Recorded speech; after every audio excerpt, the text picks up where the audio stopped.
Parlons économie sur Radio Lac. Avec la Chambre de commerce, d'industrie et des services de Genève. Bonjour tout le monde, votre rendez-vous du jeudi est de retour, 14h-15h en direct, c'est Parlons économie. Nous sommes sur Radio Lac, nous sommes également, quand vous le souhaitez, vous le savez, l'accès est libre sur onetv.ch et sur votre chaîne bien sûr OneTV. Durant une heure, nous allons nous intéresser à nos arcades genevoises. Est-ce que l'on peut les sauver? On espère que oui.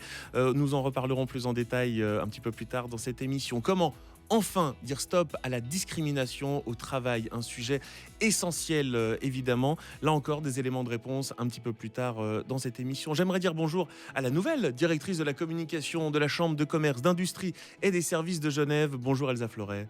Bonjour Benjamin. Merci d'être avec nous. Écoutez, moi ça va très bien. Et vous? Très bien, merci beaucoup. Est-ce que le studio vous convient? Ça va? C'est parfait. Pour l'instant, tout se passe bien? Très très bien, les logos sont là, le visuel de Genève est là. C'est bon. Rien n'a changé pour l'instant. Les marqueurs, c'est bon, très bien, tout va bien. On va pouvoir également s'intéresser à ce que l'on va vivre le 14 février, puisque on le sait, alors ça sera évidemment un petit peu plus tard, après le mois de février, on va voter quand même. Nous allons élire des gens extrêmement importants à Genève et la CCIG a des choses à leur dire. C'est ça, dans la perspective des élections cantonales qui se dérouleront les 2 et 30 avril, la CCIG va formuler une trentaine de propositions destinées à l'intention donc, des femmes et des hommes qui prendront en main cette destinée politique du canton. Elles seront publiées dans le prochain magazine CCIG Info que vous allez recevoir. Et je rappelle à ce titre une soirée cantonale, électorale spécifique où l'économie rencontrera les futurs élus. Il s'agit du 14 février à l'Uptown Geneva. Et donc l'objectif, c'est de présenter justement les propositions de la CCIG pour cette nouvelle législature. Et je précise que c'est de 18h à 20h, au cas où vous auriez 2-3 petites choses déjà prévues, le 14 février, qui accessoirement est aussi le jour de la Saint-Valentin. On espère qu'il y aura beaucoup d'amour donc autour de nos futurs élus. Bien entendu. N'hésitez pas à vous inscrire, on vous attend nombreux. Il faut s'inscrire sur le site de la ccis.ch. Et nos premiers invités, les voici, bienvenue. Parlons économie sur Radio Lac. Le Focus. La formation vit-elle une seconde jeunesse? J'espère que oui. Bonjour Joëlle Matet. Bonjour. Vous êtes directrice de la fondation Fort Pro. À vos côtés, José Ramirez, bonjour à vous. Bonjour. Professeur à la HEG Genève. Alors on va commencer par la fondation Fort Pro, puisqu'on parle de formation professionnelle. Je le disais, est-ce qu'elle vit une seconde jeunesse? Votre avis, puis accessoirement, qu'est-ce que la fondation Fort Pro dit donc? Alors, elle va vivre une seconde jeunesse aux côtés des autres acteurs, bien entendu. Le souhait, c'est de promouvoir et de valoriser la formation professionnelle. Pourquoi cette nouvelle formation, cette nouvelle fondation? Tout d'abord parce que la formation professionnelle, c'est l'un des piliers de notre système de formation et qui a de multiples vertus. Tout veut dire que le monde nous l'envie pratiquement. Et pourquoi? Parce que pour les jeunes, c'est un passeport vers l'emploi. Et pour l'économie, pour les employeurs, c'est la garantie quelque part d'avoir de la main-d'œuvre qualifiée à hauteur de ce que l'on peut attendre. Mais alors pourquoi est-ce qu'on a besoin d'une fondation comme Fort Pro alors, on a besoin d'une fondation comme Fort Pro pour contribuer à remettre en valeur, à remettre à sa juste valeur cette formation. Au niveau suisse, le constat est intéressant, 2/3 de jeunes gens qui prennent cette voie. Et au niveau genevois, le contexte est un peu différent, avec 1/3 de jeunes gens qui choisissent cette voie-là. Et les sujets ne manquent pas sur le besoin en main-d'œuvre aujourd'hui. Et donc, il y a un besoin de contribuer à changer les mentalités. La voie de la formation professionnelle n'est pas une voie de garage, c'est pas la troisième roue du char, c'est une des premières roues du char. Mais alors, est-ce que justement, vous avez le sentiment, et ça sera vraiment une question pour tous les deux, que s'il y a cette grosse différence, 1/3 des jeunes à Genève, c'est parce que longtemps, on leur a dit non, il faut faire de la banque, il faut faire du tertiaire, parce que c'est ce qu'on connaît bien à Genève, et donc on a vu la voie formation professionnelle comme une voie de garage? C'est un avis ou pas? Oui, bon, il y a plusieurs facteurs qui expliquent ça. Après, il n'y aurait pas plus de 4,5 alors là. Non, mais si, vous aurez probablement plus, mais si vous développez. Après, la question là, quand on parle d'1/3, c'est réellement des jeunes qui finalement obtiennent sur 100 titres de secondaire supérieur, donc de CFC maturité, il y en a 1/3 effectivement qui passe par la formation professionnelle. Et comme l'a rappelé Joël, c'est en gros, on va peut-être en parler après, mais Genève effectivement aujourd'hui et depuis un certain nombre d'années est un peu à la traîne. Alors pourquoi? On pourra peut-être en parler plus tard. Mais déjà, en fait, dès que vous sortez du cycle d'orientation, c'est-à-dire à la fin du secondaire 1, vous avez déjà entre 14 et 15% des jeunes qui ne sont acceptés dans aucune école. Donc, je parle du gymnase pour les Vaudois, du collège chez nous, de l'école de commerce, l'école de culture générale, et l'apprentissage, le marché de l'apprentissage. Donc, auprès d'une entreprise, ils ne trouvent rien. Donc, la réalité, elle est plutôt là, c'est-à-dire, on a des jeunes qu'il faut essayer de raccrocher d'une manière ou d'une autre. Et la meilleure voie, et là, je pense que Madame Matet est spécialiste dans ce domaine, c'est de les raccrocher via l'apprentissage en entreprise. Et notamment via l'espace tourbillon qui se trouve à Plan-les-Ouates. Exactement. Donc, on s'est posé la question comment les raccrocher, mais surtout comment les intéresser tout de suite. Tout le monde n'est pas décrocheur, en dehors des 15% dont José parle. Il y a le choix à la sortie du cycle d'orientation. Comment on fait ce choix ? Il y a eu un article tout dernièrement sur les ruptures de contrat d'apprentissage. Et au fond, au départ, c'est pas grave, on a le droit de se tromper. Mais quand on quitte son apprentissage en 3e année, on peut se poser des questions. Donc nous, on a souhaité faire ce qu'on sait faire pour les hautes écoles, c'est-à-dire un lieu qui ressemble à un learning center, un learning lab, où les jeunes gens de la formation professionnelle pourront venir seuls, accompagner, faire des travaux pour eux, en dehors, aller plus loin, c'est ça aussi. Ouvrir les écoutilles et pas être que sur son propre développement. Elsa Fleuret, on le voit bien, le tertiaire, bien sûr que c'est un élément important à Genève, mais tout ce qui est formation professionnelle aussi, je veux dire, c'est quand même très important de le rappeler, c'est pour ça qu'on le fait aujourd'hui. Absolument. Et Joël, vous rappeliez en fait les derniers chiffres. Selon l'OFS, un quart des contrats d'apprentissage en Suisse se terminent par une résiliation anticipée. C'est 38% à Genève, donc c'est très très élevé. La formation professionnelle, la formation au sens large, mais particulièrement professionnelle, fera partie des 7 thématiques dans le programme politique de la CCGE, qui sera donc dévoilé mi-février, comme je disais tout à l'heure. Au sein de la CCIG, on a un apprenti médiamaticien. Oui, ce sont ces nouveaux métiers où il faut savoir absolument tout faire. Voilà, Médiamaticien, polyvalent, c'est généraliste, c'est ça. Et il se trouve vraiment au carrefour de plusieurs domaines des TIC, de technologie, de l'information et de la communication, parce que c'est de l'informatique, c'est le multimédia, c'est le marketing et la communication. On est très fiers de pouvoir soutenir et accompagner ce jeune. Tiens, on parlait de journées particulières. Le 16 février, qu'est-ce qui va se passer ? Le 16 février, en fait, on va faire 2 tables rondes qui vont porter justement sur ces problèmes de décrochage scolaire, notamment chez les jeunes dès la sortie du cycle d'orientation, dès l'âge de 15-16 ans. Et puis, on va se focaliser surtout sur les 18-25 ans, c'est-à-dire des jeunes qui sont dans une situation qui est assez vulnérable par rapport à l'emploi. C'est des jeunes qui ne sont ni en formation, ni en emploi, ni en stage et qui n'ont toujours pas de CFC ou une maturité. Donc, on va discuter avec les différents acteurs du terrain. Donc avec ForPro, aussi avec Calif, aussi avec l'OFPC, la Direction Générale de l'Enseignement Obligatoire. On va discuter finalement de ce qu'on a vu, ce qu'on a observé, puis on montrera les résultats d'un suivi qu'on a fait dans le cadre d'un projet de plusieurs dizaines de jeunes sur 3 ans, et pour voir comment les choses évoluaient pour eux et quelles étaient finalement certaines recettes qui pouvaient fonctionner, et notamment le programme Calif. Et c'est bien de le faire effectivement à plusieurs, parce qu'on le sait, seul on va plus vite, ensemble on va plus loin. Et nous, on se retrouve dans quelques instants sur Radio Lac en direct, c'est Parlons Économie. Parlons Économie sur Radio Lac. Le Focus.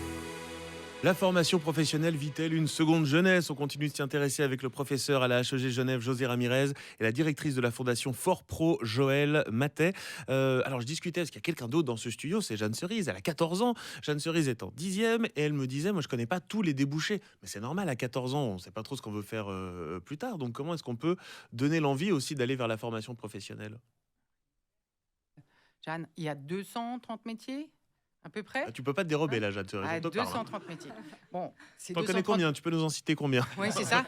Alors, il y a une grande différence filles-garçons sur le sujet. Absolument. C'est très peu. Quand on fait, il y a une étude HEFP, c'est une quinzaine pour les filles et une dizaine pour les garçons, en premier, comme ça, en premier jet, sur 230. Ça implique d'avoir accès à peut-être à des tests en live, c'est-à-dire faire des stages, rencontrer des entreprises, mais pas que. Parce que finalement, le métier, c'est un assemblage de compétences. Donc, d'arriver à trouver ce que j'aime, ce que j'ai envie de faire, et puis on va pouvoir construire sur des compétences, tu as les tiennes, et puis en fonction de ce que tu as, de pouvoir peut-être les dessiner, les écrire, ça t'ouvrira plein de portes, plein de métiers différents. Je crois que Jeanne Cerise n'avait pas prévu de passer un entretien aujourd'hui pour le coup. Mais alors ça, c'est intéressant, parce qu'on parlait effectivement de ces différences entre les femmes et les hommes qui sont présent dans énormément de choses. C'est le cas aussi, ce que vous constatez dans les éléments de formation professionnelle, peut-être, docteur Ramirez? Oui, oui, bien sûr, c'est ce qu'on observe. Alors, déjà depuis de nombreuses années, hein, les femmes s'orientent même du côté suisse-allemand, où l'orientation directement après le cycle d'orientation en entreprise avec l'apprentissage est beaucoup plus présent qu'en Suisse romande et notamment à Genève. On observe depuis très longtemps que les filles s'orientent beaucoup moins vers la formation professionnelle en entreprise, donc ce qu'on appelle la formation professionnelle initiale, contrairement aux garçons. Et puis, même dans la réussite, hein, de manière générale, on a un problème garçon. Hein, on pourrait presque dire aujourd'hui à l'école, si vous regardez les résultats scolaires déjà depuis tout petit, puis même après, les filles vont peut-être moins en professionnel, hein, mais si elles y vont, elles réussissent mieux. Et puis, de manière générale, elles réussissent mieux. Après, il y a aussi, je crois que c'est très important, la question de l'information. Vous venez de soulever quelque chose, dans quelle mesure on est informé, dans quelle mesure on a ce qu'il faut pour faire un choix. Or, la majorité des jeunes, en tout cas dans notre canton, quand ils arrivent à l'âge de 15 ans, c'est-à-dire en fin de scolarité obligatoire, se sont pas ou peu, voire pas du tout intéressés à la question de la formation professionnelle initiale. Et ça, peut-être, si on a un petit moment, pour en discuter, ce qui explique pourquoi Genève est passée du premier rang il y a 100 ans au dernier rang aujourd'hui. Est-ce que vous voulez rajouter quelque chose? Oui, Parce qu'on a parlé d'homme-femme entre deux hommes. Donc Alors- aussi, si vous voulez rajouter quelque chose, n'hésitez pas. Je vais rajouter quelque chose pour la Fondation Fort Pro, c'est que l'idée, c'est de valoriser ces filières.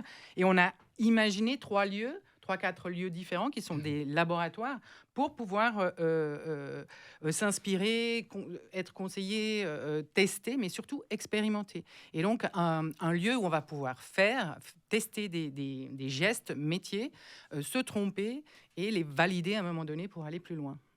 Bon, également quelque chose qui est de toute façon très présent en Suisse, c'est l'horlogerie. Hein. Là aussi, il y a beaucoup de choses qui se font autour de ça, parce qu'on a l'impression que ce ne sont que des vieux métiers qui continuent encore aujourd'hui, mais c'est très dynamique. Oui, alors... J'ai vu José Ramirez... Non, j'ai de la d'accord tête, avec vous. Mais allez-y, on vous écoute. Joël Matin. L'école d'horlogerie, vous le savez, ça a été dévoilé dernièrement à l'automne, va trouver un nouvel écrin, j'ai envie de dire, au sein de l'espace tourbillon, puisque l'école d'horlogerie déménage là-bas.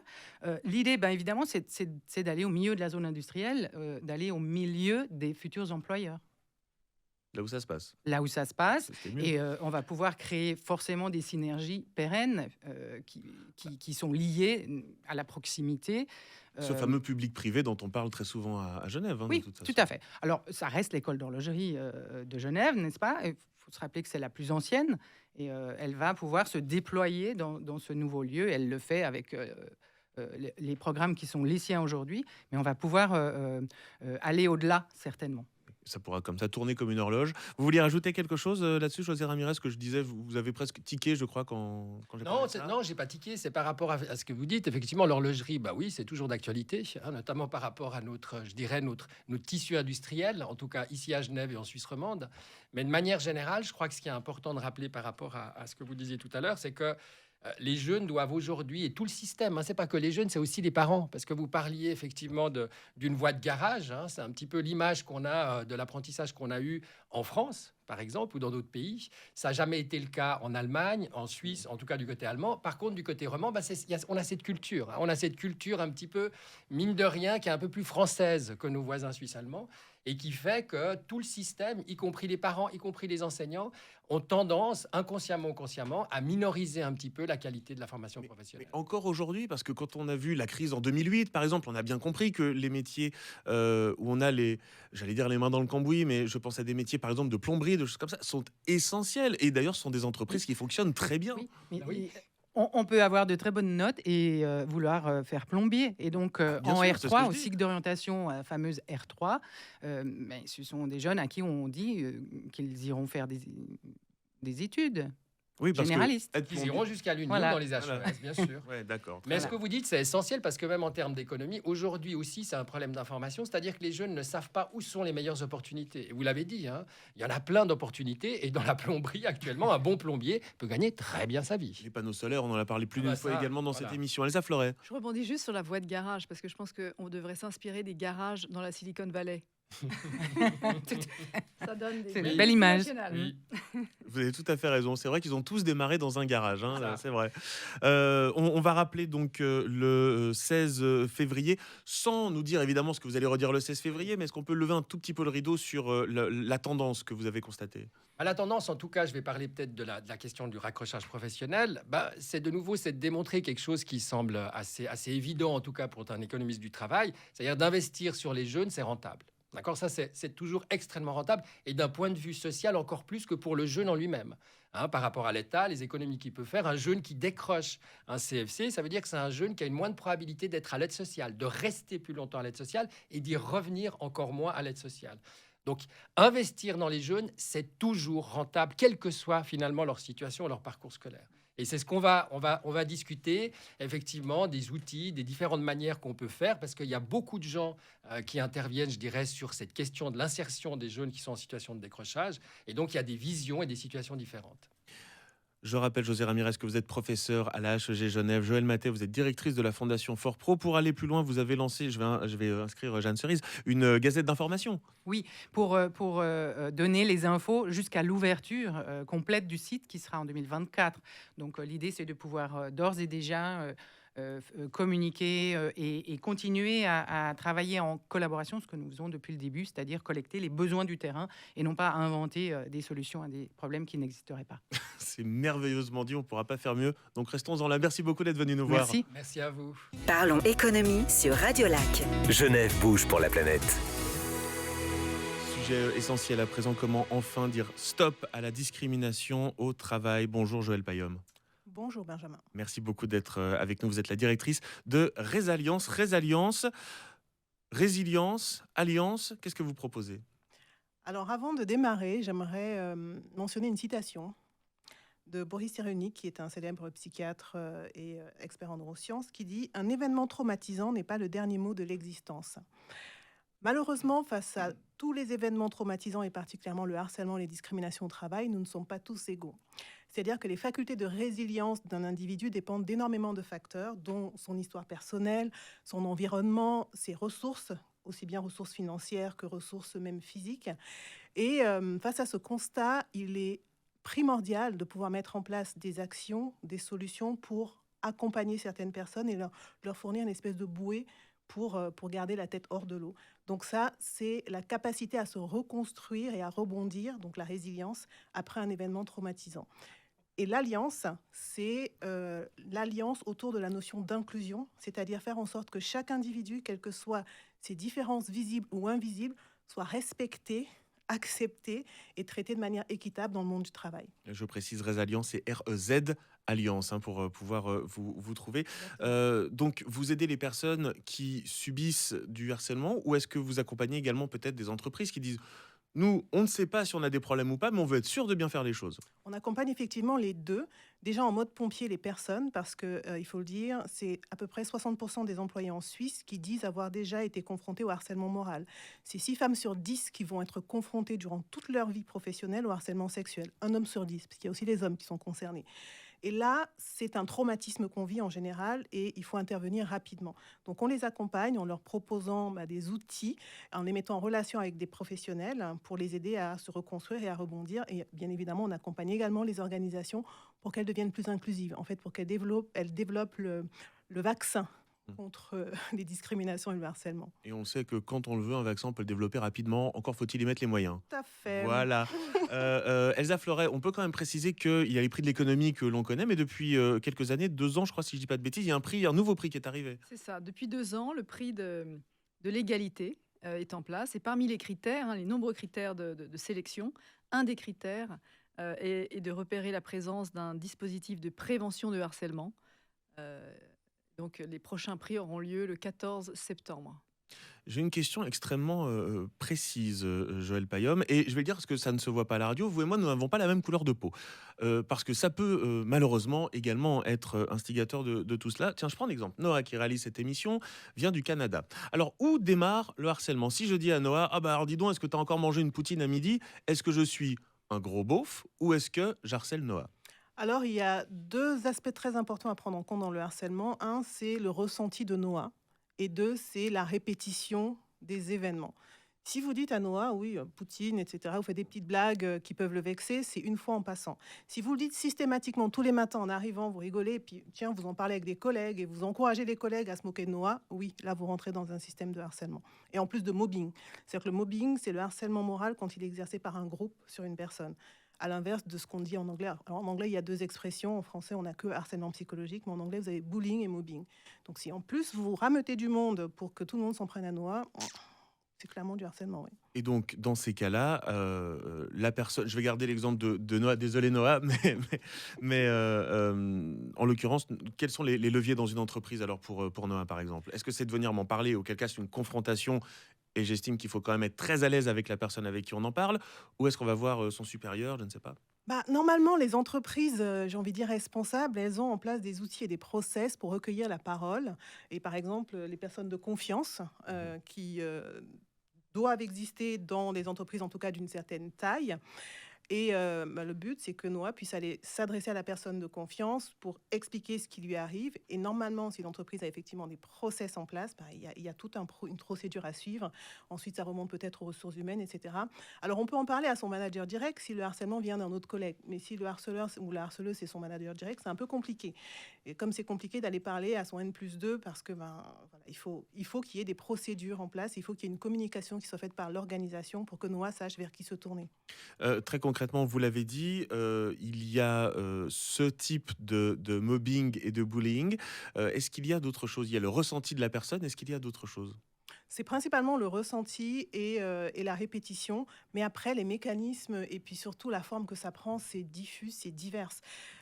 Déjà au niveau des mécanismes peut-être, vous avez mobbing, bullying, j'ai expliqué la différence. Vous avez également le harcèlement descendant qui représente en général 51% des cas de harcèlement, c'est-à-dire le manager vers un subordonné. Mais vous avez également du harcèlement qui vient des personnes managées vers le manager et c'est 13% des cas. Et ça c'est très compliqué quand on est manager de faire face à ça, de se dire mais je suis harcelé par quelqu'un qui finalement est censé avoir moins de pouvoir que moi. Vous avez le harcèlement qui vient des collègues et puis vous avez le harcèlement qui vient de tout un groupe et là c'est 13%. Est-ce que, lorsque c'est une question assez délicate, donc je vais essayer de bien la formuler, ce qui m'arrive pas toujours. Est-ce que quand il y a un ressenti d'être harcelé, c'est automatiquement du harcèlement? Non, parce que ce n'est pas parce que vous vivez même du harcèlement que la loi va le reconnaître. Donc il y a l'impact, il y a l'aspect juridique qui est très important. Il y a des lois et les lois, les juges les interprètent également. Donc il faut avoir un faisceau d'indices, donc d'où l'importance de la répétition pour dire mais non, c'est pas juste que je suis sous lait ou je n'ai pas d'humour, parce que souvent les personnes qui sont les cibles de harcèlement, on leur dit non mais c'est rien, on minimise. Ah mais je t'ai encore taquiné sur ta jupe courte ou sur tes talons ou je C'est ne ce sais que quoi. j'allais dire. C'est ouais. C'est de l'humour quoi. Non, justement, donc il faut cette répétition, ce faisceau d'indices pour pouvoir construire un dossier solide. Et puis, et j'ai envie de dire, in fine, il faut parler à un avocat pour s'assurer que c'est vraiment ça. Mais par exemple, il y a le questionnaire Lehman en psychologie que beaucoup de psychologues connaissent et sur lequel nous, on se base justement pour aider à identifier, à détecter les cas de harcèlement. C'est 44 situations de harcèlement qui ont été identifiées dans le monde du travail. Et si vous avez vécu au moins une de ces situations, au moins une fois pendant 6 mois, on va dire, 95% de chances que ce soit du harcèlement. Et en général, on ne vit pas qu'une seule situation. Quand on commence à faire le questionnaire, on coche beaucoup de cases. On va se retrouver dans quelques instants avec ou sans Poutine. Hein. Ça vraiment, vous faites comme vous voulez. Sur Radio Lac, c'est la suite de Parlons Économie. Parlons économie sur Radio Lac. Genève bouge pour la planète. Pour une planète sans discrimination, sans harcèlement au travail, toujours en compagnie de Joëlle Payom. Vous êtes la directrice de Résalience, R-E-Z Alliance. On a dit la contraction de résilience et d'alliance. Comment ça a commencé tout cela? Parce qu'on sent une histoire très personnelle quand vous nous en parlez. Effectivement, ça a commencé avec mon vécu personnel dans une grande entreprise ici en Suisse où j'ai vécu, alors mon cas est très compliqué, j'en ai fait un livre du coup, qui n'est pas encore sorti, j'espère le sortir cette année, mais où j'ai vécu à la fois du harcèlement psychologique, du mobbing, donc de groupe, et du harcèlement sexuel, et ce que j'appellerais du harcèlement institutionnel, où certaines personnes ont utilisé les process de l'entreprise pour me briser psychologiquement. Pardon, mais ça veut dire, par exemple, vous changez de bureau, vous mettre typiquement dans un placard, dire, ce genre de choses, on parle de ce genre de choses ou pas? Au niveau institutionnel. Est-ce que ça, c'est un exemple de harcèlement institutionnel ou Ça pas? pourrait être un exemple. Voilà, mais je dis pas que c'est le vôtre, mais je vais donner le mien parce que ça va être plus parlant. Quand vous êtes interrogé pendant 6 heures par un ex-agent du KGB sur des prétextes fallacieux parce qu'il y a quelqu'un qui a dit que vous avez dit que vous vous êtes mal comporté et que vous restez dans une pièce close un peu comme celle-ci pendant 6 heures où on essaie de vous faire avouer vous ne savez quoi, bah vous sortez de là, vous faites une dépression. forcément. Non, nous aussi, on a des micros, mais au moins, on sait qu'ils sont allumés, effectivement. Donc d'accord, on comprend bien, effectivement, l'importance de ce que vous avez vécu, alors. Donc aujourd'hui, vous vous êtes dit, pour aller plus loin, pour lutter contre ça, c'est Exactement. transformer un problème en solution, finalement. C'est très En beau, fait, ça. c'est partir d'une histoire personnelle et me dire je veux plus jamais que ça se répète parce que moi j'ai failli y passer à cause de ça et je me suis dit non, ça ne peut pas, ça ne doit plus se passer. Puis dans mon cas, il y a eu un procès qui a duré 2 ans et pendant ce procès, j'ai appris énormément justement sur les failles du système, sur les lacunes dans les organisations au niveau des process, etc. Et dans les lacunes dans l'accompagnement des victimes, dans la manière de recueillir la parole. Et puis le besoin au niveau des employeurs en fait d'être outillés parce que malheureusement le problème ce n'est pas l'employeur. Vraiment le problème c'est pas l'entreprise. Le problème c'est des personnes dans l'entreprise qui dysfonctionnent et maintenant l'entreprise souvent se retrouve prise au piège de ces personnes-là parce qu'il y a beaucoup de manipulation. Donc forcément on va pas dire ah non mais vous savez moi j'ai un peu harcelé sexuellement telle personne, on va essayer de se cacher, etc. Donc c'est comment outiller les entreprises pour qu'elles puissent détecter le plus en amont possible et surtout accompagner les victimes. Surtout que depuis 2019, il y a cette convention ILO 190 qui, en gros, enjoint les États signataires. La Suisse a commencé à signer et puis elle s'est un peu rétractée, mais c'est en cours de discussion. C'est enjoindre les États à mettre en place des mesures pour accompagner les victimes. Et parce que c'est juste un fléau. Ça coûte 10 milliards à peu près le coût de la santé mentale au travail en Suisse, donc 3% du PIB. Alors voilà, ça c'est un aspect extrêmement important. Si on prend les choses simplement sous l'angle économique, dans une émission qui s'appelle Parlons économie, il y a un réel coût aussi, qui peut aussi engendrer de l'absentéisme. On comprend Exactement. facilement pourquoi. Donc là aussi, ça peut être important de prendre les choses à bras le corps, ne serait-ce que pour ces notions-là. Ne serait-ce que pour ça, il y a les risques psychosociaux, on en parle de plus en plus. Derrière les risques psychosociaux, c'est le stress, mais derrière le stress, il y a énormément de situations de harcèlement. Et puis, il y a le risque réputationnel pour l'employeur. Et ça, je veux insister, c'est que les anciennes générations comme la mienne, parce que ça ne se voit pas, mais je suis d'une certaine génération dans les années 80, on ne parlait pas. Moi, j'ai réussi à parler de mon cas parce que j'ai lancé cette association, j'ai créé cette organisation. Mais aujourd'hui, les jeunes générations, dès qu'il y a un problème, on va sur YouTube, on crée une chaîne et puis on dit tout le mal qu'on pense de l'employeur. On a 1 million de followers en une semaine. Les employeurs ne vont pas pouvoir s'amuser à mettre des procès à tout le monde. Et puis une personne qui parle, elle permet de libérer la parole d'autres personnes. Est-ce que, là encore, c'est une question touchy, j'aime pas les anglicismes, mais là, j'ai rien d'autre. Est-ce que c'est automatiquement bien de dire cette entreprise XYZ n'est pas une bonne entreprise parce que j'y ai été victime de harcèlement? Est-ce qu'on ne met pas le curseur trop loin dans l'entresens avant de le recentrer, de dire oui, il y a des problèmes, il ne faut pas les cacher non plus, et voilà comment on les aborde? Comme je redisais précédemment, le problème, ce n'est pas tant l'organisation, c'est le fait de ne pas agir. C'est-à-dire que les entreprises aujourd'hui, ce qu'on leur dit, c'est dans tous les cas, et ça existe dans votre. Quand je parle avec des chefs d'entreprise, je leur dis pendant qu'on est en train de parler, il y a une femme qui est en train de se faire harceler sexuellement, il y a quelqu'un qui est en train de se faire mober. Vous ne pouvez pas mettre un flic, excusez-moi, derrière chaque employé. Et peut-être que c'est votre head of sales qui est en train de dysfonctionner ou votre RH. Ce qu'on vous dit, c'est que ça arrive, c'est pas sous votre contrôle et le fait que ne confondez pas être coupable et être responsable. Par contre, si vous ne mettez pas en place les outils pour identifier et pour accompagner les personnes, là, vous devenez complice. Alors, vous qui avez cette expérience du terrain, qu'est-ce que l'on constate actuellement dans les entreprises? Quelle est je dirais presque, c'est horrible à dire, mais la tendance en termes de discrimination? Écoutez, les discriminations, elles sont partout. Clairement, le harcèlement, je le mentionnais tout à l'heure, c'est 60% des personnes qui ont vécu du mobbing. Les discriminations, elles sont partout, elles prennent plusieurs formes. C'est déjà la question du genre, ça peut être la question de l'origine ethnique, dans mon cas, ça peut être la question de l'orientation sexuelle, et maintenant, de plus en plus, on parle de neurodiversité, donc les discriminations par rapport aux différentes formes d'intelligence. Donc c'est vraiment partout et en plus de ça, elles peuvent être croisées. On parle aussi du terme intersectionnalité. C'est par exemple une femme comme moi qui a été victime et de sexisme et de racisme. Et en plus, ça peut arriver à n'importe quel moment dans le cycle de vie de l'employé. Ça démarre dès le recrutement, donc discrimination à l'embauche. Ensuite, les promotions. Ensuite, les systèmes de sponsoring en interne. Et même au niveau du licenciement, il y a encore des discriminations parce qu'il y a des messieurs qui sont licenciés avec un joli package. Et puis, j'ai eu des cas qu'on a suivis où les femmes, elles sont licenciées, mais voilà, c'est limite si on ne met pas un coup de pied pour partir, c'est voilà. Encore une inégalité, même au moment de la séparation. On va noter une date, le 24 mai. Qu'est-ce qui va se passer ? Alors, le 24 mai, c'est une grande journée. C'est la journée internationale contre le harcèlement et pour l'inclusion dans le monde du travail. Une journée que nous avons lancée l'année dernière avec une autre organisation qui s'appelle Structurelle et Résilience. Et lors de cette journée, l'objectif, c'est d'inviter tous les acteurs et toutes les parties prenantes à réfléchir justement à l'impact du harcèlement et aux solutions. Et cette journée va se passer, il y aura plusieurs conférences. On attend toujours la confirmation d'une grande organisation internationale pour les faire dans la journée dans cette organisation. Mais le soir, c'est confirmé, je peux déjà vous le dire, ce sera à l'affaire. À Genève. Ils ont un très joli, ce sera à l'auditorium, un très beau bâtiment. Et donc, il y aura une conférence en présence de Micheline Calmiret, qui est l'une des marraines et soutien de la première heure de cette journée. Et puis des chefs d'entreprise. Donc, le soir, c'est plus avec les employeurs, justement. Oui, moi qui ne suis pas très bricolage, c'est aussi la journée mondiale du bricolage le 24 mai. Donc, je préfère 1000 fois celle-ci dont vous êtes venu nous parler. Joël Payom, je rappelle, Résilience, R-E-Z, Alliance, pour aller plus loin autour de ces questions. Merci beaucoup d'être venu nous voir. Merci pour l'invitation. Parlons économie sur Radio Lac. Genève innove. Peut-on sauver les arcades genevoises, le soldat arcade, j'ai envie de dire. Bonjour Inès de Bavier.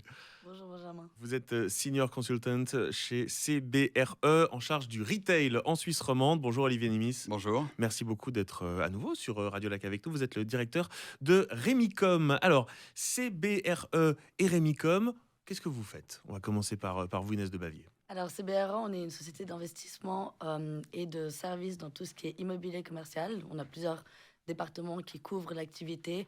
Ça va de la représentation propriétaire pour de la location d'arcade ou même du conseil dans la vente d'immeubles, à du pilotage de projet. Et pareil, du côté locataire, donc recherche d'arcade, recherche de bureaux, pilotage de projet et aussi de l'évaluation. Et Remicom ? Nous sommes spécialistes de tout ce qui se trouve à la hauteur d'un trottoir. Donc, c'est tout ce qui est boutique, salon de coiffure, restauration. Et puis, nous avons aussi un département de transmission d'entreprise. Et Remicom est présent dans toute la Suisse. Parce qu'il y a un outil qui a été lancé par CBRE. Et c'est pour ça que cette partie s'appelle Genève Innove. Parce qu'on peut très facilement savoir si l'endroit où l'on veut aller, en tout cas connaître, je dirais presque l'état, le pouls de l'arcade et de l'endroit, surtout de la high street, comme on dit en anglais, où l'on veut se trouver. Oui, exactement. Donc, pendant plusieurs années, on a fait en fait un retail report annuel qui donnait plusieurs informations sur les arcades à Genève. Nous, c'est tout ce qui est hypercentre. Donc, en fait, à Genève, on se limite aux rues Basses et à la rue du Rhône. Après, on le fait aussi pour plusieurs autres villes plusieurs autres villes suisses. Donc, Lausanne, Zurich, Lucerne, Bâle. J'en passe, mais on a environ 5 grandes villes suisses pour lesquelles on ressasse tout ce qui a à voir avec les arcades commerciales.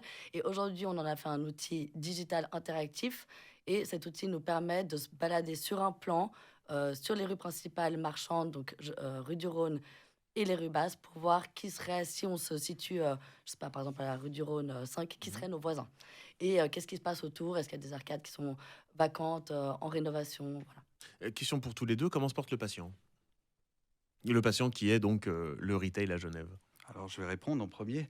Je pense que le retail va pas trop mal. On parle de ces arcades, là, mais il n'y en a pas plus qu'il y a 2 ans en arrière. Le commerce doit changer, doit s'adapter, mais il n'y a pas plus aujourd'hui de surface disponible qu'il y a 3 ans en arrière. Vraiment, parce qu'on a quand même le sentiment, en se baladant tout simplement à Genève, qu'il y a de plus en plus d'arcades fermées à remettre. Quelque chose qui va ouvrir bientôt, mais c'est jamais vraiment fait. C'est pas le cas. Dans l'hypercentre, je dirais que c'est pas le cas. Nous aussi, donc en fait, dans ce retail report qu'on fait, qui est maintenant un outil digital, on donne les éléments clés qui sont les loyers et les taux de vacances. Les taux de vacances, ils sont restés dans ces rues-là plutôt stables.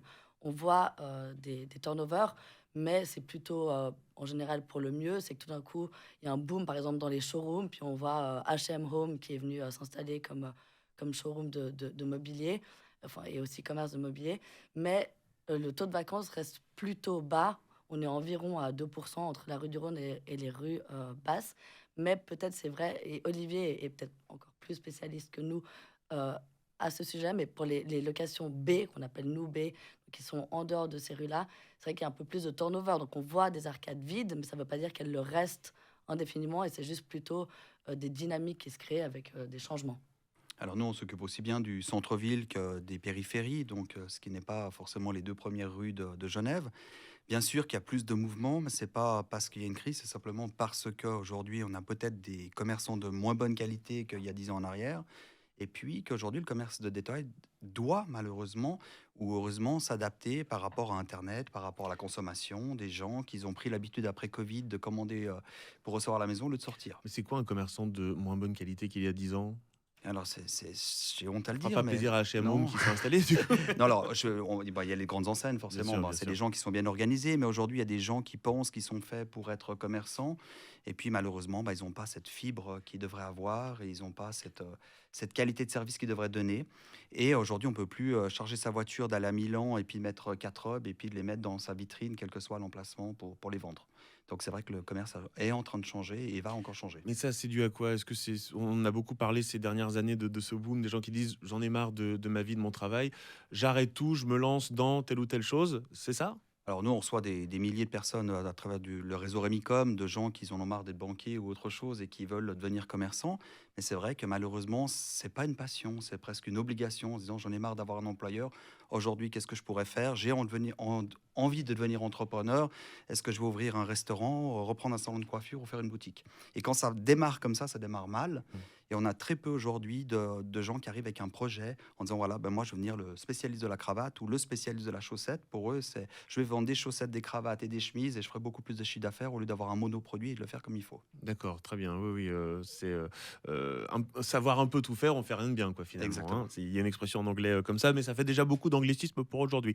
Inès de Bavier, vous parliez aussi des loyers. Alors, ça aussi, c'est quand même important. C'est un peu le nerf de la guerre, hein, de toute façon. C'est souvent, d'ailleurs, avec la main-d'œuvre, l'un des premiers postes de dépense d'une entreprise.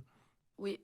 Alors, par rapport au loyer, nous, on a quand même remarqué des tendances assez accentuées. Donc, c'est très différent de la rue du Rhône et les rues basses pour nous. Donc, on observe qu'on signe de plus en plus de baux dans les rues basses avec des loyers fixes, peut-être plus bas, mais des parts variables, donc sur le chiffre d'affaires, ce qui permet un partage de risque entre le propriétaire et le futur locataire. Ou alors, on parle même souvent de loyers échelonnés, mais de manière générale, le résultat final fait que les loyers n'ont pas tellement baissé. Et sur la rue du Rhône, c'est aussi resté plutôt stable. Donc ça, on le voit dans notre retail report, dans notre digital tool, qu'on peut voir tous les loyers de ces rues. On en fait une moyenne. Vous restez avec nous sur Radio Lac pour la dernière partie de cette émission. Parlons économie sur Radio Lac. Genève innove. Peut-on sauver les arcades genevoises, nos commerces de détail? On en parle avec Olivier Nimis, le directeur de Remicom, avec Inès de Bavier, senior consultant de CBRE en charge du retail en Suisse romande. Je vous le fais avec l'accent, avec donc ce nouvel outil que vous avez lancé pour connaître ce que vous disiez un petit peu ses voisins, si jamais on choisit de s'installer à un endroit. Ça, c'est essentiel finalement, hein, de connaître son environnement. Elsa Fleuret, directrice communication de la CCIG. Oui, l'environnement et j'allais dire l'aménagement. Effectivement, c'est une des conditions cadres que soutient la CCIG. On aura des propositions, comme je mentionnais tout à l'heure, pour la nouvelle législature 2023-2028. Parce qu'un déficit d'aménagement, ça veut dire évidemment qu'un centre-ville moins vivant, moins de flux. La particularité de Genève, elle n'échappe à personne, c'est vraiment effectivement cette France voisine et le tourisme d'achat qui peut pénaliser les commerces. Mais j'allais peut-être revenir sur une statistique en termes de digitalisation, hein, puisque effectivement c'est une concurrence immédiate. D'après la dernière étude, les estimations des économistes de Crédit Suisse, la part du commerce en ligne en 2023 en Suisse, elle représentera à peu près en termes de recettes les 13 milliards de francs du commerce en ligne. Donc c'est effectivement une concurrence qui est exponentielle. Sauf qu'on peut difficilement aller contre. Il y a un côté extrêmement pratique. Je fais 3 clics, je reçois mes vêtements pour prendre un exemple, je les essaye, ça va pas, je les renvoie, c'est gratuit. Facile. Je crois que de toute manière, le commerce physique et puis le commerce Internet peut être quelque chose qui est lié. Vous pouvez avoir une boutique en centre-ville, que ce soit une grande marque ou un petit indépendant, rien ne vous empêche d'utiliser les réseaux sociaux, d'utiliser Internet pour communiquer, travailler différemment. Je veux dire, c'est fantastique d'avoir une boutique au centre-ville puis que ça travaille toute seule la nuit parce que les gens commandent sur Internet. Mais le offline complète le online, Voilà. et vice-versa. Exactement. Ça, c'est bien quand ce cercle est vertueux, mais j'ai le sentiment qu'aujourd'hui, on veut mettre les choses en opposition en disant aux gens, et on le comprend, et je suis le premier à le faire, hein, allez voir les petits commerçants. Alors oui, mais si à la fin, il y a une vraie différence de prix, parce que voilà, il n'y a pas les mêmes loyers, il n'y a pas les mêmes choses à payer, forcément, les gens vont un peu plus se tourner vers Internet. Et ce qui est terrible, mais c'est la réalité. C'est difficile de dire toujours aux gens, faites ce choix-là.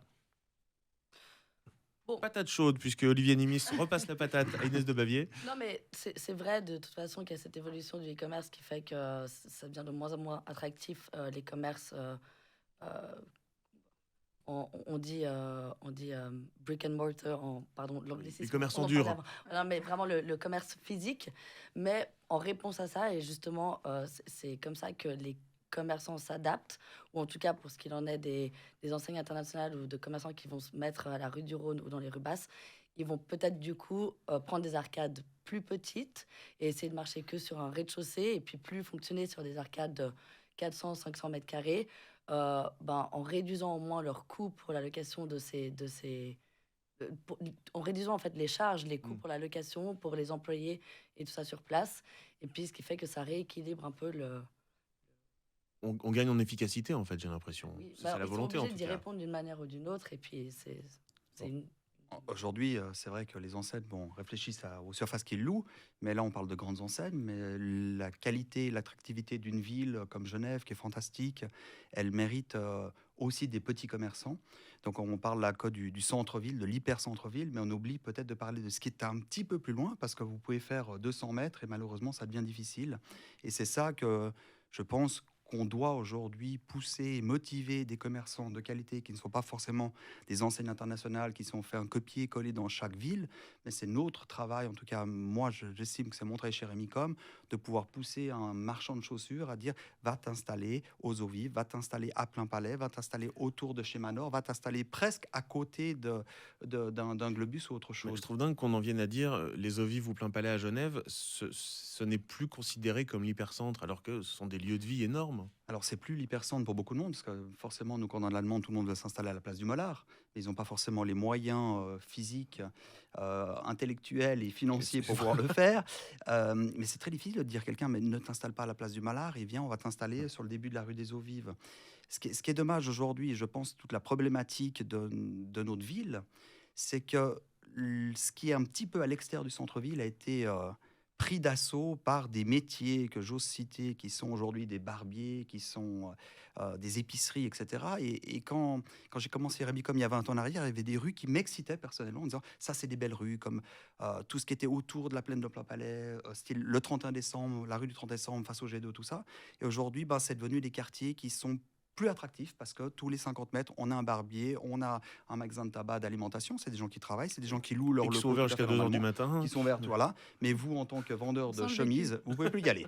Parce que je veux dire, vous êtes dans une zone qui n'est plus attractive. Et c'est vrai que je dois bientôt aussi aller me faire tailler la barbe. C'est-à-dire, c'est pas tout faux. Non, mais on a bien compris effectivement les problématiques que vous soulignez. Olivier Nimis, directeur de Remicom, Inès de Bavier, senior consultant de CBRE en charge du retail en Suisse romande avec ce nouvel outil gratuit, d'ailleurs, s'il faut bien le rappeler, pour connaître mieux son environnement. Merci beaucoup d'avoir été avec nous. Merci. Merci beaucoup. Parlons économie sur Radio Lac. Avec la Chambre de commerce, d'industrie et des services de Genève. Merci à vous d'avoir suivi cette émission. On se retrouve bien sûr jeudi prochain 14h-15h en direct. C'est sur Radio Lac. Quand vous le souhaitez sur onetv.ch. Merci à Noah Sherman pour la réalisation, Nicolas Grangier pour la préparation. À la semaine prochaine. One TV, programmé VOD sur onetv.ch.